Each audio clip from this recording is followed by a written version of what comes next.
Senhores telespectadores, não sei se recordam de que aqui há uns meses fiz um programa a que chamei O Nosso Trisavô Cretense. Bom, é um título um bocado erudito, um título difícil, mas o título queria dizer o seguinte: a cultura portuguesa que existe é realmente filha da cultura latina. E a cultura latina é filha da cultura grega. E a cultura grega, por sua vez, é filha da cultura micénica. E a cultura micénica é filha da cultura cretense. Portanto, nesta genealogia, nós somos os descendentes, já em quarta geração, de um trisavô cretense. Olhem, é dentro dessa mesma ideia que hoje venho falar, não é do trisavô, é apenas do avô, do nosso avô grego. Eu estou a abrir o programa aqui num museu realmente encantador, é o Museu de Corinto. Estou rodeado de antigas estátuas gregas. Corinto foi uma das grandes cidades da antiguidade e venho aqui para lhes falar da cultura grega e também da Grécia. As estátuas que vimos são gregas. Gregas porque foram feitas na Grécia, esculpidas por artistas gregos. Bem, mas pertencem já ao período da dominação romana. Os romanos ocuparam a Grécia, devastaram Corinto, partiram tudo. E a escultura romana tem já um outro espírito. É muito mais anatómica, muito mais realista, com uma certa brutalidade. Eu estou a falar junto de uma peça que é uma obra-prima da escultura desse tempo. É a cabeça do imperador Nero. Como sabem, Nero deixou uma memória sinistra. Não sei se é verdade, se não, mas se a gente acreditar no que os historiadores disseram, foi um dos maiores criminosos de todos os tempos. Olhem bem para a cara dele. Olhem bem. Eu acho que não engana.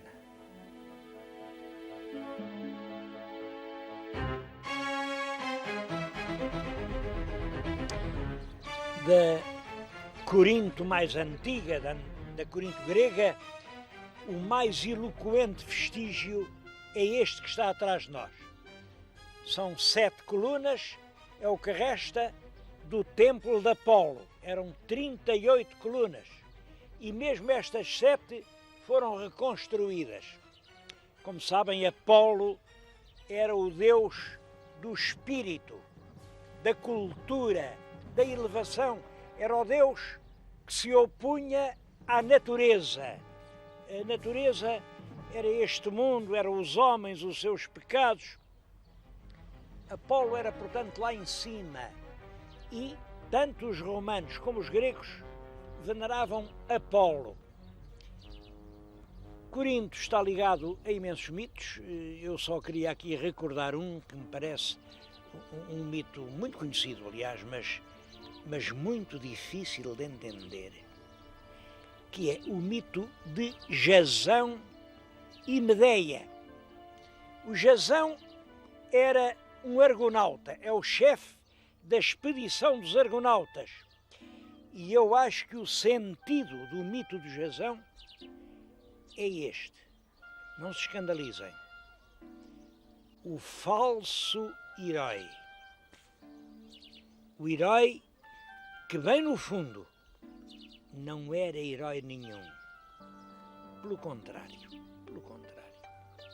Bom, a história é de que o Jazão tinha direito a suceder no trono do seu pai, mas vem o usurpador, que é o Pélias, ocupa-lhe o lugar, ele não pôde ser rei, mas o usurpador disse-lhe: olha, se tu fores muito longe daqui, até à Cólquida, e conseguires trazer-me o velo de ouro. O velo de ouro era uma pele de carneiro toda de ouro, era um tesouro mitológico. Eu restituo-te o trono. Era um feito quase impossível, mas o Jazão arranja um navio, o Argos, é daí que vem a expressão argonauta, arranja muitos companheiros, isso também é simbólico. Ele não foi capaz de ir sozinho, e os companheiros eram os grandes heróis da Grécia Antiga. Ele levava com ele, imaginem, o Heracles, o Teseu, todos os grandes vultos iam com ele. E quando chegou lá para conseguir apoderar-se do tesouro, namorou a Medeia. A Medeia era filha do rei e era feiticeira, era mágica. Foi a Medeia quem adormeceu o gigante que guardava o tesouro, e ele devia inteiramente o seu triunfo às artimanhas de uma mulher. Bom, de qualquer maneira, ele trouxe o tesouro. É certo, o rei da Cólquida perseguiu, mas a feiticeira Medeia matou o irmão, desfê-lo em pedaços, lançou-os no mar e como o rei da Cólquida era um homem piedoso, não teve tempo para perseguir o fugitivo, porque andou a recolher os pedaços do cadáver do filho para lhe dar uma sepultura honrada.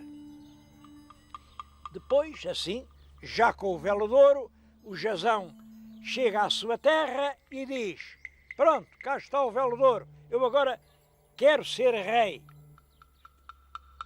Mas a feiticeira Medeia continuou a fazer crimes. Imaginem que pegou no usurpador, que era o Pélias, também cortou-o aos pedaços, fritou-o e disse aos filhos dele: não se importem, porque ele vai ressurgir mais belo, mais jovem do que antes. É claro, ela queria era vingar-se. E quando os filhos viram que o pai não ressuscitava, expulsaram de lá o Jazão, e o Jazão veio aqui para Corinto. Foi muito bem recebido, tão bem recebido, que o velho rei de Corinto até o quis casar com a filha. Quis e casou. A filha era uma princesa muito bonita, era a Glauca. Mas a Medeia, como todas as mulheres vingativas, era ciumenta e mandou à Glauca uma túnica mágica, que a Glauca, quando vestiu, olha, ardeu, foi um incêndio e morreu no meio de sofrimentos terríveis.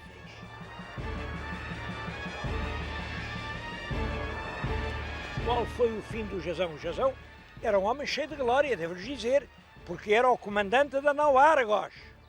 Era. Ele chegou à Grécia numa auréola de glória. Bom, e já estava cansado e foi deitar-se a dormir a sesta. Foi deitar-se a dormir à sombra do seu velho navio. O navio estava tão velho e tão podre que uma trave lá de cima despegou-se, caiu, matou-o.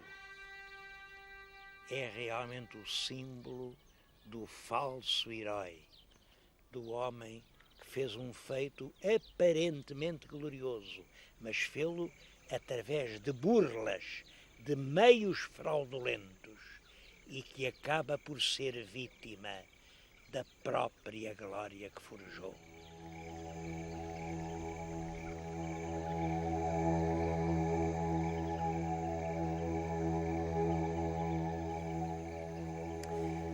eu mostrei-lhes o templo de Apolo em Corinto, mas, na verdade, não era aquele o principal templo que os gregos consagravam a Apolo. O culto de Apolo era um culto que alastrava a todo o mundo grego. Eu tenho aqui um livro que marca a influência do culto de Apolo. Neste momento estou aqui em Delfos, este é o centro. Chegava ao Mar Negro, apanhava vastas regiões do que hoje é a Turquia, tocava em cidades africanas, apanhava todo o sul da Itália e a Sicília. E o centro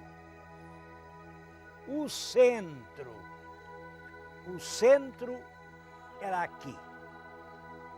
Havia até ali uma pedra, uma grande pedra, está agora no museu, uma grande pedra que os gregos diziam que era o umbigo do mundo. O meu telespectador pense o que é que quer dizer isto do umbigo. Como sabem, todos temos um umbigo. O umbigo é o sinal do nosso nascimento humano. É o umbigo que nos recorda a hora do nascimento. Ora bem, para os gregos foi aqui que o mundo nasceu. Havia muitas lendas. Eu vou citar uma que é muito conhecida e realmente é bonita, que é de que Zeus, o Todo-Poderoso, reinava num mundo enorme, que ele sabia que era circular. Realmente a gente, quando chega a qualquer ponto alto, vê que tudo à volta é redondo. Portanto, ele tinha a ideia de que o mundo era um enorme círculo. Mas onde seria o centro? Ele isso não sabia. Não era capaz de determinar o centro do círculo. Sabem o que fez? De um dos extremos do mundo, largou uma águia. Ao mesmo tempo, do outro extremo, largou outra águia. As águias vieram voando, e quando se encontraram, foi aqui. Era este o centro do mundo. Isso é uma lenda, mas a que eu lhes quero contar é outra, bem diferente.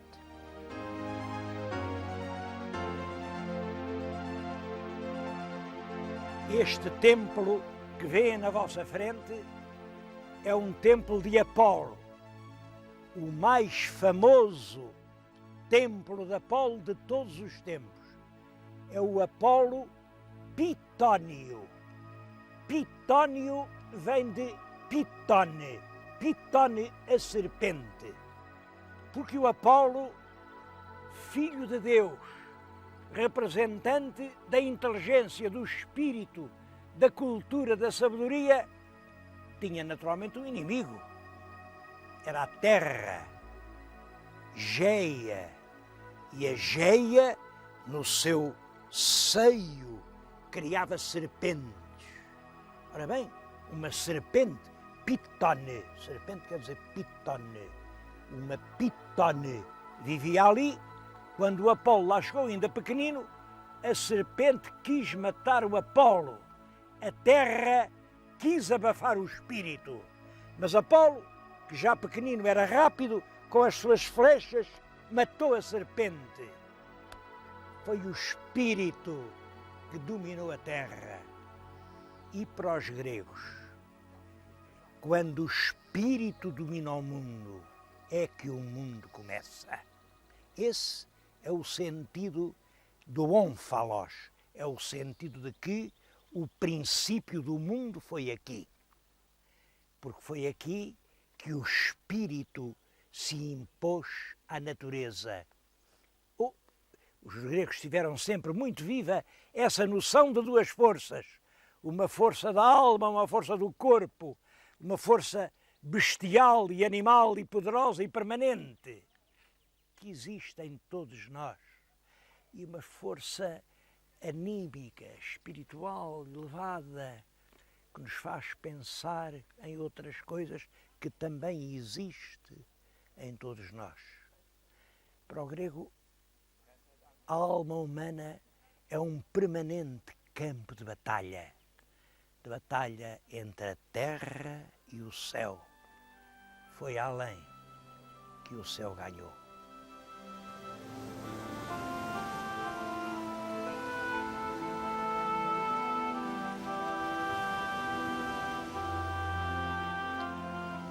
No tempo da serpente, era a serpente quem governava o mundo. Era ela quem dizia como o mundo devia proceder. Quer dizer, era a serpente quem ditava os oráculos. Bom, mas agora Apolo ganhou. Quem vai ditar os oráculos é o próprio Apolo. Mas como? Mas como, se os deuses estão tão longe? É nessa altura que aparece este culto dos oráculos de Delfos. Há uma câmara lá na tal caverna da serpente, queimam lá umas ervas cujo cheiro deixa realmente as pessoas perfeitamente fora de si, e há umas mulheres a quem chamam pitonisas. Reparem, a serpente era Piton. Estas mulheres são pitonisas. Pitonisas porque falam como a serpente. Dizem como o mundo se vai governar. Elas eram escolhidas com cuidado, começaram por escolher mulheres muito novas e bonitas, mas a certa altura vieram aí uns viajantes quaisquer e raptaram a pitonisa. Então passaram a escolher mulheres com mais de 50 anos. Elas eram colocadas sentadas numa trípode. Trípode, em português, quer dizer tripé. Era um banco muito alto. E porquê a trípode? É porque assim, sentadas na trípode, não tinham contacto com a terra. A terra era o lar da serpente. E elas já interpretavam a voz de Apolo. E eram elas que davam conselhos. Não, calculam agora o jogo que se metia aqui. Essas pobres mulheres, depois de perfeitamente, enfim, embriagadas por aquelas ervas, por aquelas drogas, não diziam coisa com coisa. Entravam em transe, torciam-se, gemiam. Elas duravam pouco tempo, sabe-se isso? Uma pitonisa tinha poucos anos de vida. E hoje também o drogado tem poucos anos de vida. E ao lado estavam os sacerdotes que registavam aquelas palavras sem nexo, mas depois compunham uma decisão. A decisão, os sacerdotes, é claro, eram políticos, muito espertos, e faziam sempre uma frase que dava para tudo. Por exemplo, olhem, quando o Filipe da Macedónia resolveu invadir a Pérsia, veio aqui perguntar a opinião do oráculo. O oráculo disse: o herói já está coroado de louros e o executor espera a sua vítima. Claro que o Filipe da Macedónia pensou que o herói era ele e que a vítima era o outro. Passados poucos meses, na Macedónia, mataram o Filipe da Macedónia.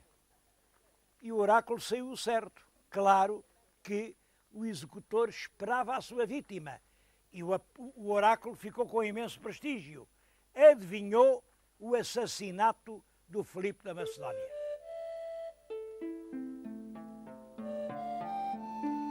Juntamente com os oráculos, estabeleceram aqui jogos que eram disputados por todas as cidades da Grécia. Bom, de certo modo, como Jogos Olímpicos. A estes chamavam Jogos Píticos. Píticos por causa da tal serpente Pitone. Portanto, no lugar de Piton, Jogos Píticos. Os Jogos Píticos tinham uma diferença dos Jogos Olímpicos. É que aqui não se media só a força dos músculos, metia-se sobretudo a força mental. Eram jogos de canto, de música, de poesia, de teatro, de literatura. Chegou a haver jogos de pintura. Quer dizer, era a força do espírito que aqui dava as suas provas. Olhem, a verdade é que este santuário adquiriu um prestígio imenso. Um prestígio que dura desde, podemos dizer, 600 ou 700 antes de Cristo até perto de 400 depois de Cristo. Portanto, durante mais de um milénio, foi um dos centros da espiritualidade europeia.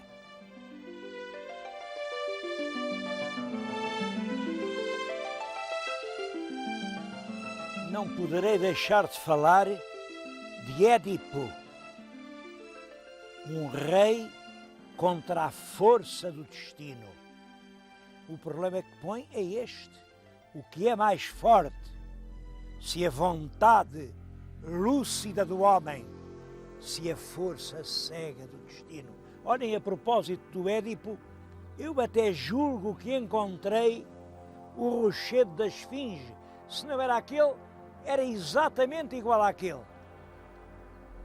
Era um grande rochedo perto de Tebas e andava a cidade aterrada. Bom, mas aqui perto há tanta coisa. Mesmo diante do rochedo vejo uma gruta, uma profunda gruta na montanha. Quem sabe lá se não é aquela a gruta de Eco? Sabem a história de Eco e de Narciso? Eco, que era uma linda ninfa dos bosques, apaixonou-se por Narciso, mas Narciso só tinha olhos para ele próprio, andava apaixonado por si mesmo. É daí que vem narcisismo. Um dia, no espelho líquido de um lago, viu a sua imagem e achou tão bonito que se lançou para a abraçar. Claro, lançou-se, morreu afogado, como é natural. E a Eco teve um desgosto tão grande que até perdeu a fala. Só conseguia repetir as últimas sílabas de cada palavra. Bom, isso tinha estranhos efeitos. Naturalmente que o mito de Eco e Narciso pode ser entendido de outras maneiras. Todos os mitos gregos são suscetíveis de inúmeras interpretações e em cada tempo, em cada autor, o mito soou de sua forma. É nisso que está a extraordinária riqueza significativa da mitologia grega. Olhem, estou a falar-lhes numa paisagem que ela própria é um mito. Atrás de mim está o Monte Parnaso. O Monte Parnaso era uma habitação dos deuses e era habitado pelas 9 musas. A cada ramo do talento humano presidia uma musa, eram 9, estou-me a lembrar da Clio, era a inspiradora da história, a Euterpe inspirava a música, a Tália inspirava a comédia, a Calíope, que inspirava a eloquência. As 9 musas habitavam no alto daqueles montes. É claro que no conjunto a mitologia grega é uma teoria do mundo e é uma análise da alma humana. Os mitos falam por nós. Eu, nos próximos programas, vou abordar alguns mitos. São 8 programas, vamos falar de 8 grandes mitos. E o meu telespectador vai concordar comigo. São mitos eternos, mitos que ainda hoje falam por nós.